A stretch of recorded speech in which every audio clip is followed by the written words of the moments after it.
Untuk analisis menggunakan regresi linear berganda, yang pertama kita lakukan adalah persiapan data yang terlebih dahulu. Nah, jadi nanti data ini yang akan kita masukkan ke dalam aplikasi SPSS. Nah, pada analisis ini nanti dilakukan eliminasi ya, untuk eliminasi outlier. Jadi di sini ada dua data, yaitu data yang masih full dan yang kedua adalah data yang sudah dieliminasi seperti ini. Dan ini ada hasil dari regresi berganda dan asumsi klasik untuk total data, dan ini yang sudah eliminasi ya. Ini adalah hasil yang sudah dieliminasi. Jadi supaya ada perbandingan seperti itu. Oke, ini datanya ya. Nah, kita masukkan dulu ke aplikasi SPSS. Nah, saya di sini menggunakan SPSS versi 27. Nah, akan muncul tampilan seperti ini. Kita masuk ke variable view. Nah, kita copy ini ya. Nah, kita copy ini. Kita copy. Kita paste di name seperti ini. Kemudian ini ya. Ini. Kemudian kita masukkan keterangannya. Nah, seperti ini. Lalu kita ini ya, kita masuk ke data view. Nah, ini kita copy dulu. Ini kita copy seluruhnya. Nah, seperti ini. Oke. Lalu klik kanan, paste di sini. Nah, seperti ini ya. Jadi untuk analisis seperti ini, pengujian asumsi klasik dan regresi linear berganda itu dilakukan dalam satu waktu yang sama. Oke, seperti ini ya. Klik analyze, lalu kita pilih menu regression linear. Nah, kita masukkan X1 sampai dengan X4 ke kolom independen, kemudian Y ke dependent, sorry. Kemudian statistik. Nah, kita centang ini ya, collinearity diagnostic dan Durbin Western. Continue, plot. Kita masukkan spread ke X, S-recit ke Y, lalu kita centang histogram dan normal probability plot. Save, kita centang unstandardized. Nah, nanti ini akan muncul nilai baru ya. Jadi unstandardized ini yang nanti diuji normalitasnya. Nah, seperti ini, lalu kita klik OK. Ya. Untuk hasilnya seperti ini ya. Nah, ini adalah model tabel R-square, kemudian ini adalah tabel F, ini adalah tabel untuk uji T parsial, ini F simultan, T parsial. Nah, seperti ini. Jadi datanya itu tidak normal ya. Oke, kita uji normalitasnya, analyze, scale, legacy dialog, ini ya. 1 sampel KS. Nah, kita masukkan unstandardized residual ke sini. Kemudian kita klik OK. Nah, ini dia untuk normalitasnya. Jadi dikatakan normal jika nilai asymptotic to telt ini ya, atau Monte Carlo sig yang ini bawahnya itu salah satu atau keduanya lebih besar dari 0,05. Nah, itu baru dikatakan normal. Nah, ini tidak normal ya.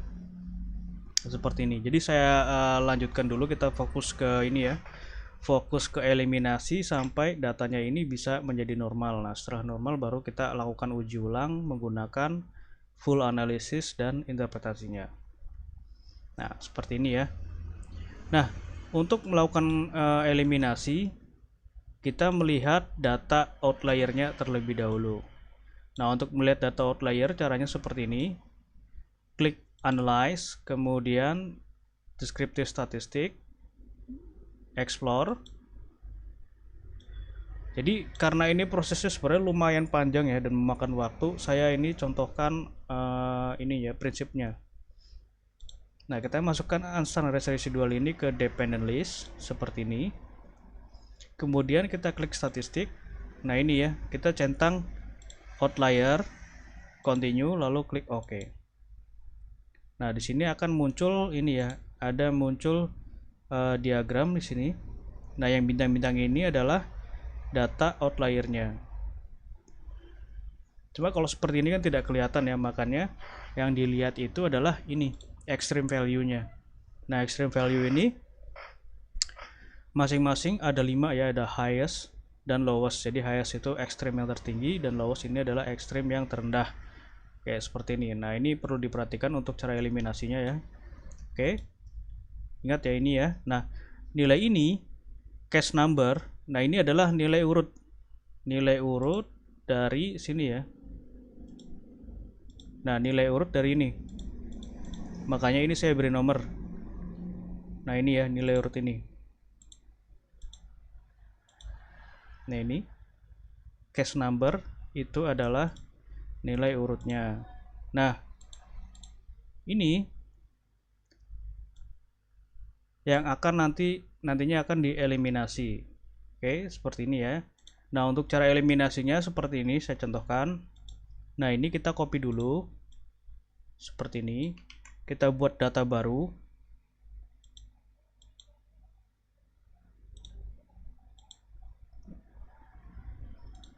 Kita buat data baru.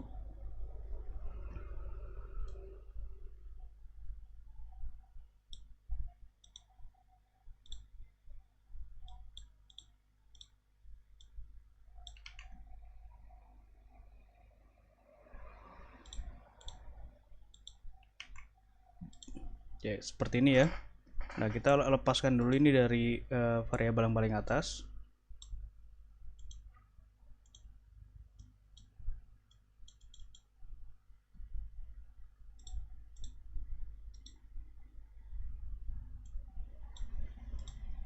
Nah, ini sorry, ini data yang masih penuh ya, data full.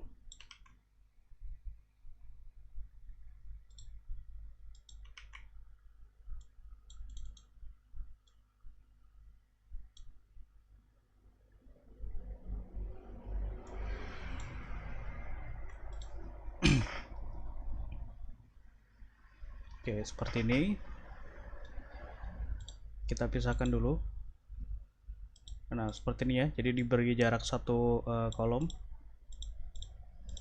Nah, lalu kita masuk ke hasil analisis yang tadi kita lihat.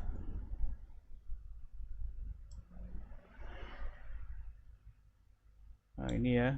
Nah, ini yang ditandai. Nah, ini supaya lebih mudah bisa dicatat di kertas atau di screenshot lah gitu ya. Nah, untuk cara eliminasinya, ini kan ada nomor residualnya ya. Nah, ini nomor residualnya. Nah, nomor residual itu adalah yang ini, yang value ini. Oke, kita lakukan eliminasi. Seperti ini caranya ya. Jadi saya contohkan beberapa saja karena aslinya ini prosesnya sangat panjang ya, bisa seharian. Nah, kita eliminasi dulu yang highest atau lowest, ini bebas ya. Kalau saya biasa yang highest dulu. Nah, kita lihat di sini. Yang pertama adalah case number 44. Nah, kita lihat di sini ya. Nomor 44. Nah, kita cari di sini 44. Nah, ini ya.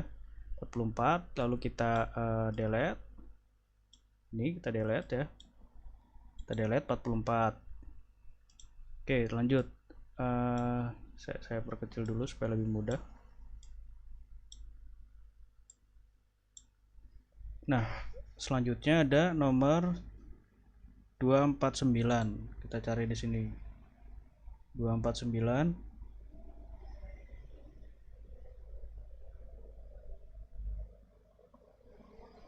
Nah, ini delete. Lalu 209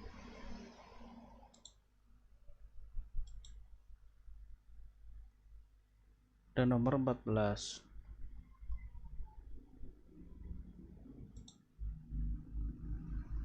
Nah,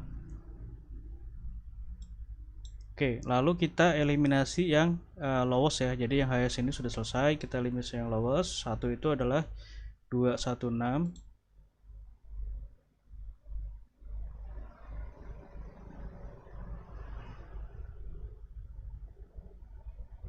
216 mana ya, 216. Nah, ini 216. Lalu 218.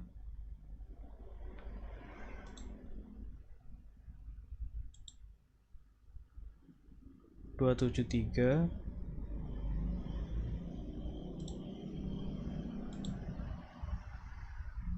233,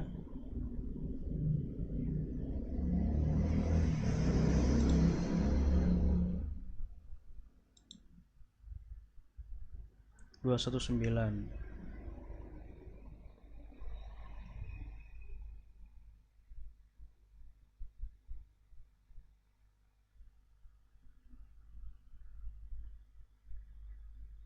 Nah, ini udah ya, 219 sudah dieliminasi. Oh, ini 219. Nah, ini. Oke, seperti ini. Nah, ini sudah dieliminasi ya tahap pertama.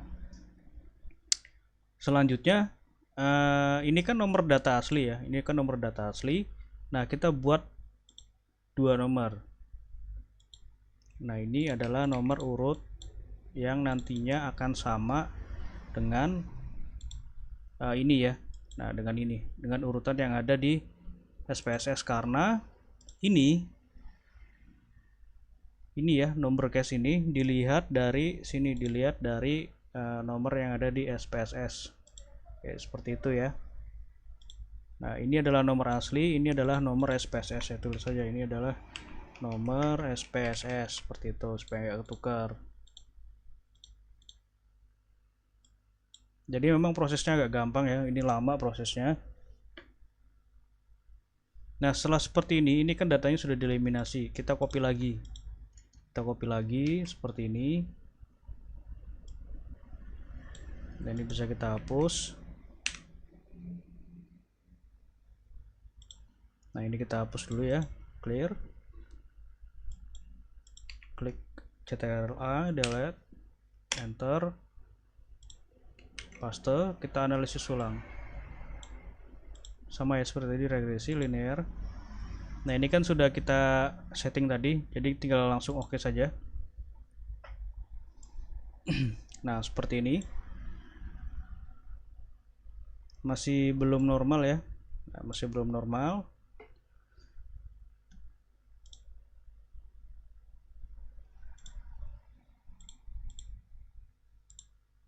Oke, ini ya masih belum normal.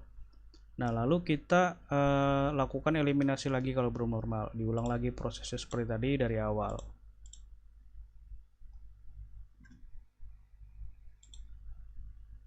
Analyze, kemudian descriptive, explore. Kita masukkan ini ya, unstandardized, statistik. Nah, ini sudah dicentang tadi, continue, lalu oke. Nah, ini ya, ini adalah untuk eliminasi yang tahap 2. Jadi untuk sekarang berarti yang kita gunakan ini ya, nomor SPSS ini. Nomor 1 untuk yang AS adalah 221. Nah, kita lihat yang ini ya, yang ini yang dilihat.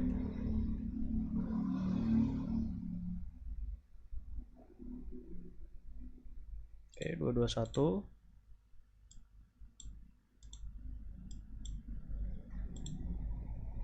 221 kita delete.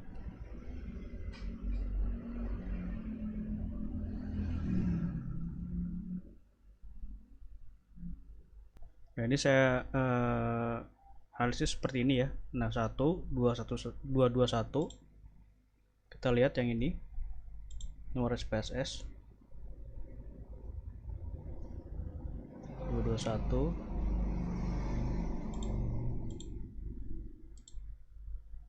171.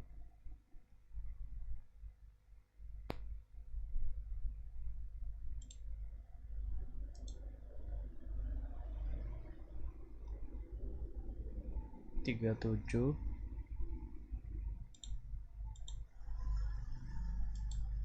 Ya, jadi itu ya, seterusnya seperti itu. Kalau dilanjutkan terus sampai semuanya normal, ini bakal seharian.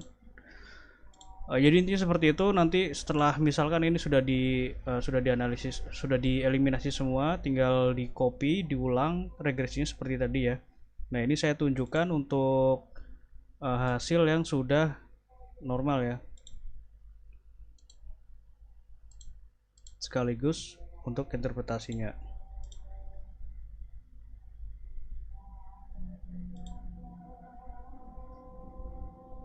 Nah, ini regresi eliminasi nanti bisa dibuka. Ini adalah data yang sudah dieliminasi, atau di ini ya, di Excel. Ini juga sudah saya kelompokkan. Nah, yang ini data eliminasi.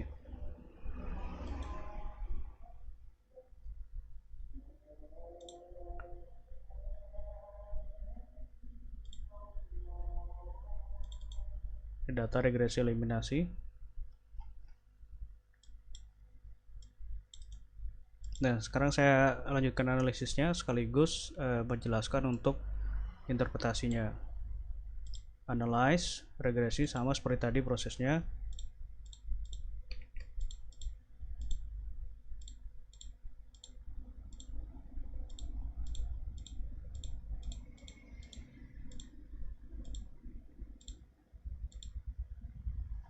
Nah, oke, seperti ini ya hasilnya. Nah, ini.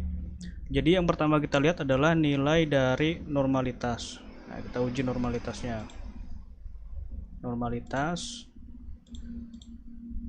Nah, ini normalitasnya. Kita lanjut dulu ya ke heteroskredasitas supaya semuanya selesai. Nah, untuk uji heteroskredasitas kita harus transformasi dulu. Jadi klik transform, lalu ini ya compute variable. Nah, kita target variable kita tulis di sini abs underscore s, kemudian numeric expression kita pilih ini ya, kita pilih all. If function group ini kita pilih all, lalu kita double klik di abs. Nah, kita double klik di ini ya, unstandardized residual ini. Nah, seperti ini. Oke, lalu kita analisis regresi ya, linear. Nah, kita reset. Sama ya seperti regresi. Untuk uji heteroskredasitas sebenarnya sama seperti regresi caranya, cuma tidak menggunakan pengaturan yang di sini. Jadi harus kita reset dulu. Nah, kita masukkan x1 sampai x4 ke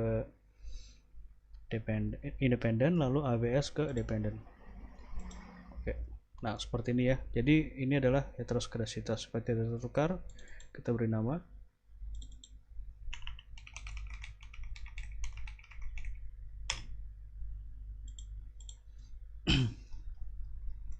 Ya, seperti ini ya untuk analisisnya. Jadi yang pertama kita lihat adalah nilai normalitasnya terlebih dahulu. Jadi ini datanya sudah normal. Asymptotic ini lebih besar dari 0,05, kemudian Monte Carlo lebih besar dari 0,05.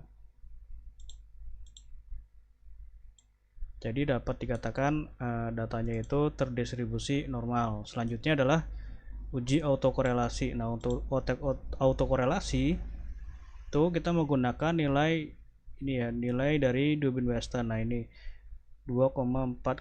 Nah, 2,409 ini kita bandingkan dengan tabel Dubin Weston. Nanti ada di sini ya, sudah saya screenshotkan. Nah, ini tabelnya, dan nilai ini nanti kita masukkan ke sini. Nah, intinya adalah pada pengujian Dubin Weston ini, nilai Dubin Weston harus lebih kecil dari 4 min DU dan lebih besar dari DU. Nah, seperti ini ya. Nah, ini kan lebih besar dari 4 min DU, maka di sini terjadi autokorelasi. Kemudian untuk multikoliniaritas kita lihat dari nilai VIF-nya ini ya, nilai VIF. Nah, VIF ini harus lebih kecil dari 5. Nah, ini seluruhnya sudah lebih kecil dari 5, maka di sini tidak terjadi masalah multikoliniaritas. Selanjutnya adalah uji heteroskredasitas. Nah, untuk heteroskredasitas itu yang ini ya, yang tadi kita uji. Nah, ini nilainya harus lebih besar dari 0,5. Nah, ini seluruhnya sudah lebih besar dari 0,05, maka tidak terjadi masalah pada heteroskredasitas. Oke, selanjutnya adalah pengujian koefisien determinasi atau R-square. Nah, untuk R-square kita peroleh dari tabel ini ya. Dari tabel ini model summary. Nah, ini R-square-nya. Jadi R-square ini menunjukkan besaran pengaruh variabel independen terhadap dependen berdasarkan persentase ya. Nah, ini persentase dan keterangan. Nah, ini nilainya 0,743, artinya adalah variabel ini ya. Nah, ini variabel dari tatu sampai dengan ROA berpengaruh terhadap PBV sebesar 74,3%, sedangkan sisanya dipengaruhi oleh variabel lain di luar dari model penelitian ini. Kemudian untuk F simultan kita peroleh dari tabel ANOVA ini. Nah, kita lihat nilai signya ya. Jadi F simultan ini menguji pengaruh signifikasi ya, signifikasi pengaruh variabel independen terhadap dependen secara bersama-sama, makanya ini namanya simultan. Nah, kita lihat nilai signya ini 0,000 ya, artinya pengaruh variabel Tato sampai dengan ROA itu berpengaruh signifikan terhadap PBV. Nah ini ya, karena signya lebih kecil dari 0,05.